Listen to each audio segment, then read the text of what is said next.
Assalamualaikum warahmatullahi wabarakatuh. Selamat datang kembali sahabat beriman di Oase Digital kita, tempat di mana kita sejenak menepi dari hiruk-pikuk dunia untuk mengisi kembali bejana jiwa kita dengan setetes embun hikmah dan pemahaman. Semoga Allah senantiasa meridhoi setiap niat baik kita untuk belajar dan bertumbuh bersama di sini. Sebelum kita menyelam ke dalam lautan perenungan kita hari ini, mari kita mulai dengan sebuah energi kebaikan. Saya mengajak sahabat semua untuk menekan tombol like sebagai tanda kita memulai majelis ini dengan hati yang lapang. Tuliskan satu hal yang paling Anda syukuri hari ini di kolom komentar agar energi syukur itu menular dan menjadi doa bagi kita semua. Dan tentu saja, bagi yang belum, silahkan tekan tombol subscribe dan nyalakan loncengnya agar kita bisa terus bergandengan tangan menapaki jalan pencerahan ini bersama-sama tanpa pernah ketinggalan satu langkah pun. Sahabat beriman, kita hidup di zaman yang serba cepat. Sebuah era di mana kesabaran seolah menjadi barang langka yang mahal harganya. Kita menginginkan hasil yang instan, kesuksesan yang kilat, dan jawaban atas doa yang secepat kedipan mata.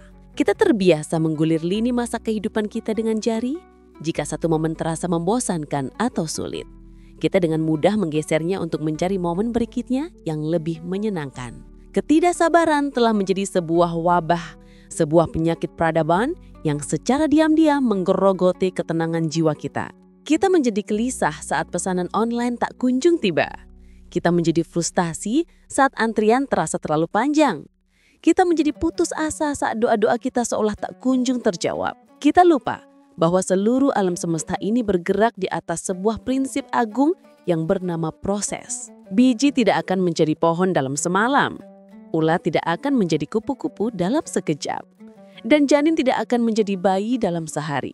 Semua butuh waktu, semua butuh proses. Dan inti dari proses itu adalah kesabaran. Di sisi lain, kita juga seringkali terjebak dalam penyakit saudaranya, yaitu kelupaan untuk bersyukur.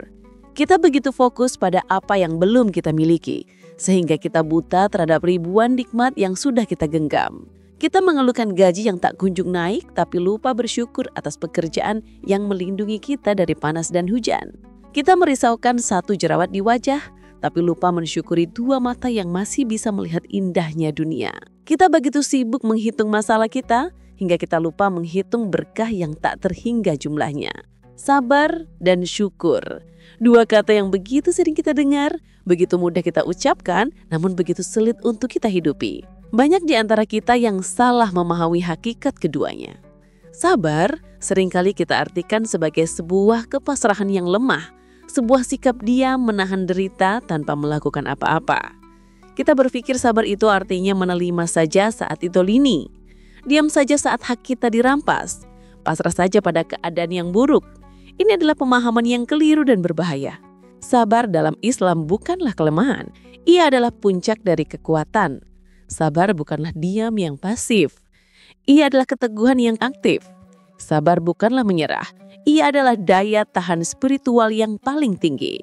Ia adalah kemampuan untuk tetap bergerak maju, tetap berikhtiar, tetap menjaga hati dan lisan di tengah hantaman badai ujian yang paling dahsyat sekalipun. Begitu pula dengan syukur. Kita seringkali menganggap syukur hanyalah ucapan alhamdulillah di bibir, sebuah ritual verbal tanpa penghayatan. Padahal, syukur adalah sebuah keadaan kesadaran, sebuah cara pandang, sebuah lensa dengannya kita memilih untuk melihat dunia.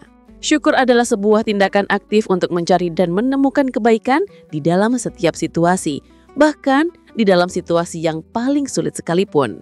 Hari ini kita akan mencoba membedah dua konsep agung ini. Kita akan melihat sabar dan syukur bukan sebagai dua hal yang terpisah, melainkan sebagai dua sayap dari seekor burung. Seekor burung tidak akan pernah bisa terbang tinggi menuju angkasa kebahagiaan jika ia hanya memiliki satu sayap. Ia butuh keduanya, bekerja dalam harmoni yang sempurna. Sabar adalah sayap yang memberinya kekuatan untuk menahan terpaan angin dan badai. Syukur adalah sayap yang memberinya daya angkat untuk membumbung tinggi di langit yang cerah.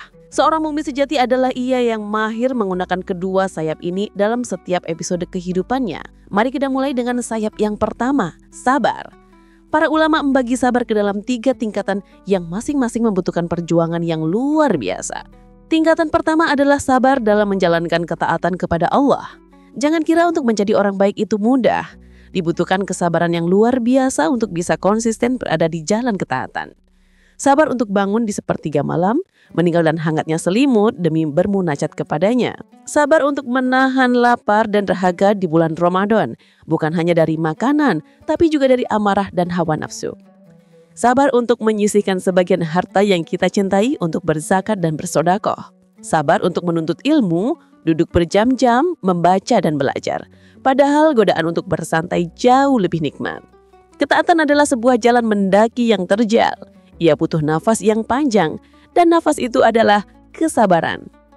Tanpa kesabaran, ibadah kita hanya akan menjadi musiman. Semangat kita hanya akan hangat-hangat tai ayang, dan kita akan mudah menyerah di tengah jalan.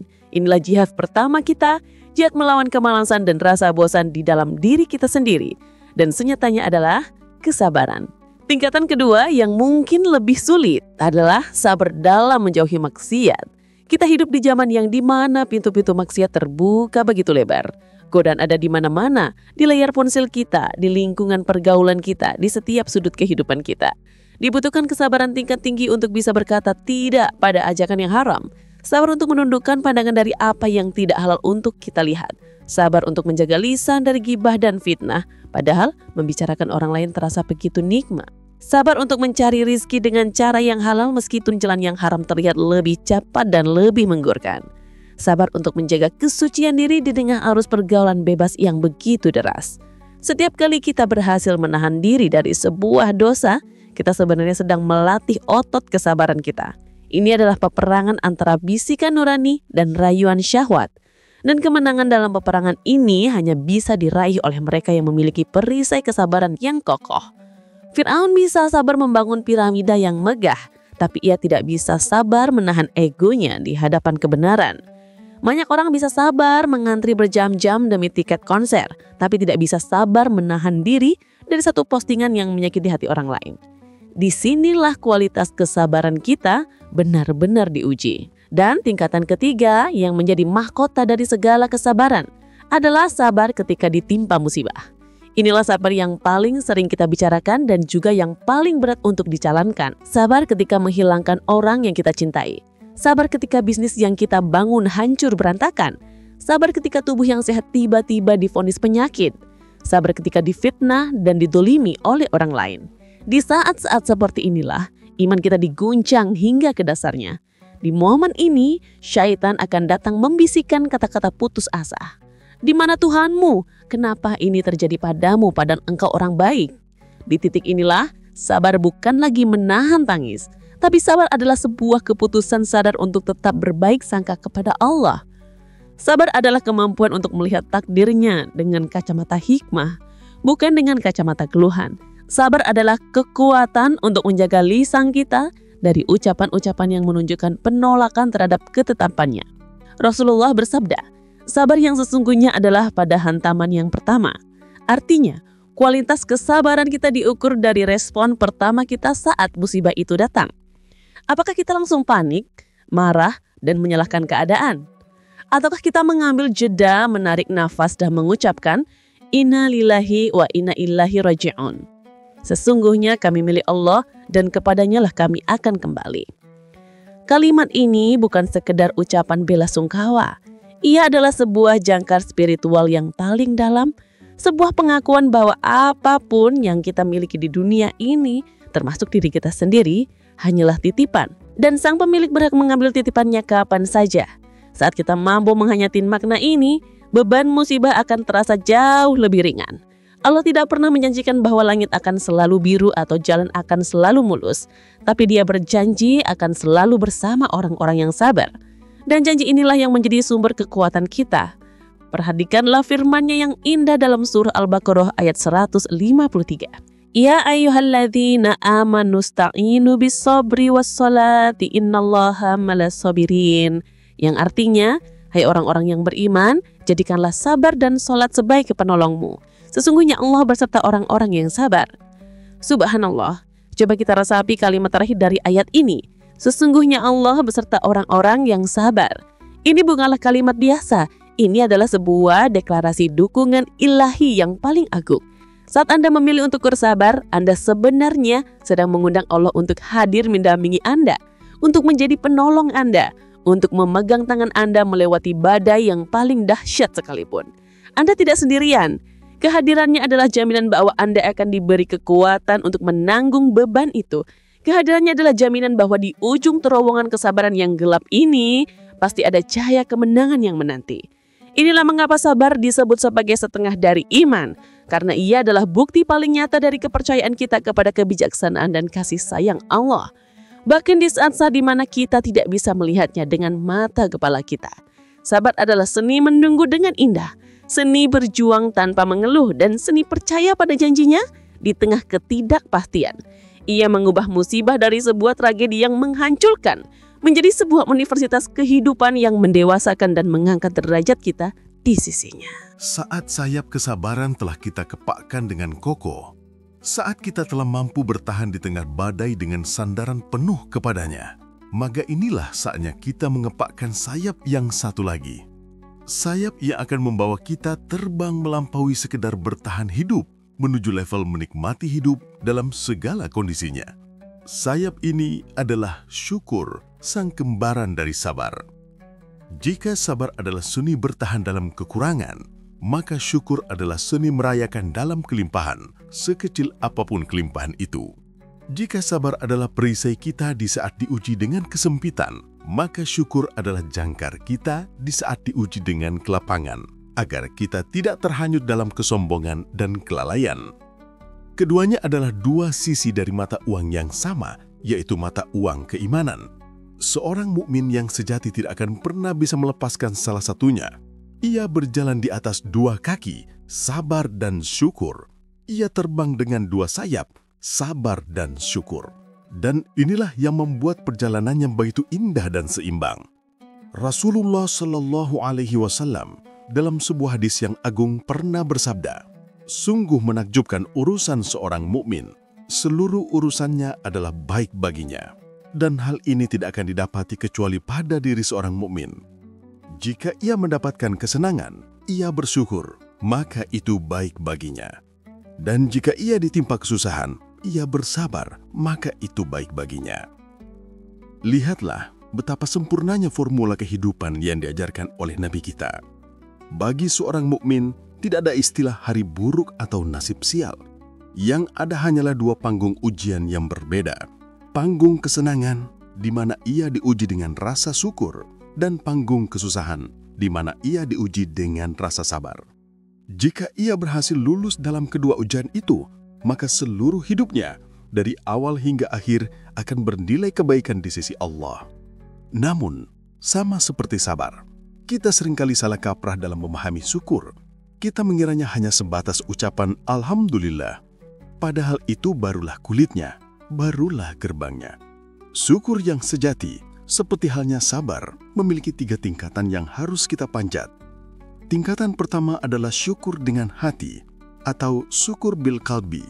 Inilah fondasi dari segala bentuk kesyukuran, yaitu adanya pengakuan yang tulus dan kesadaran penuh di dalam hati bahwa setiap nikmat yang kita rasakan, dari detak jantung, hembusan nafas, hingga rezeki yang kita terima, semuanya murni berasal dari Allah.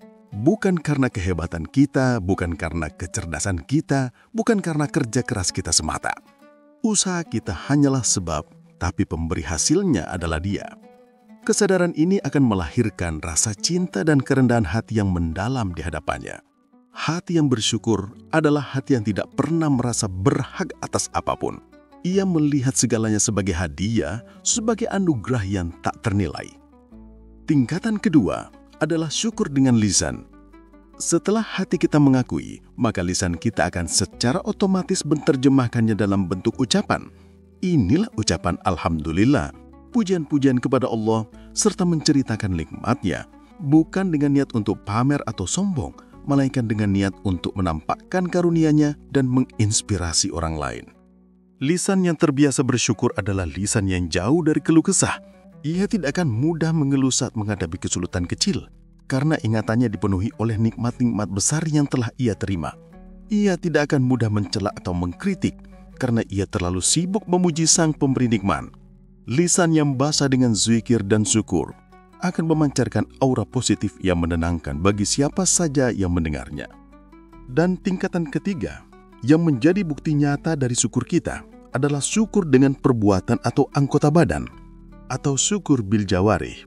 Inilah puncak dari kesyukuran, yaitu menggunakan setiap nikmat yang telah Allah berikan kepada kita untuk melakukan hal-hal yang Dia cintai.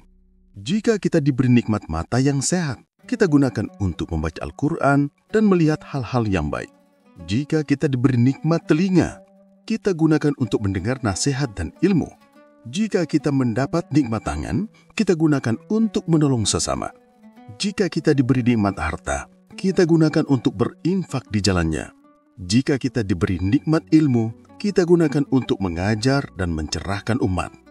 Inilah syukur yang produktif, syukur yang mengubah nikmat menjadi amal saleh.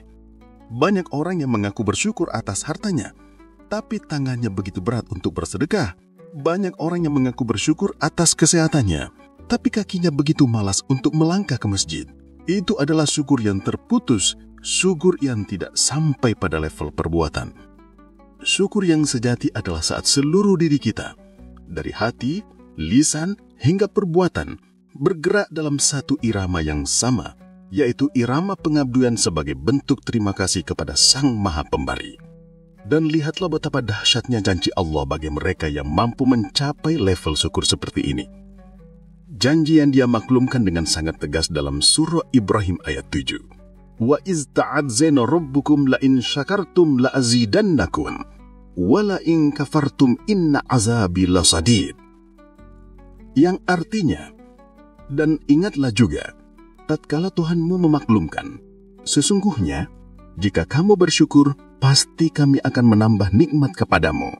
Dan jika kamu mengingkari nikmatku, maka sesungguhnya azabku sangat pedih.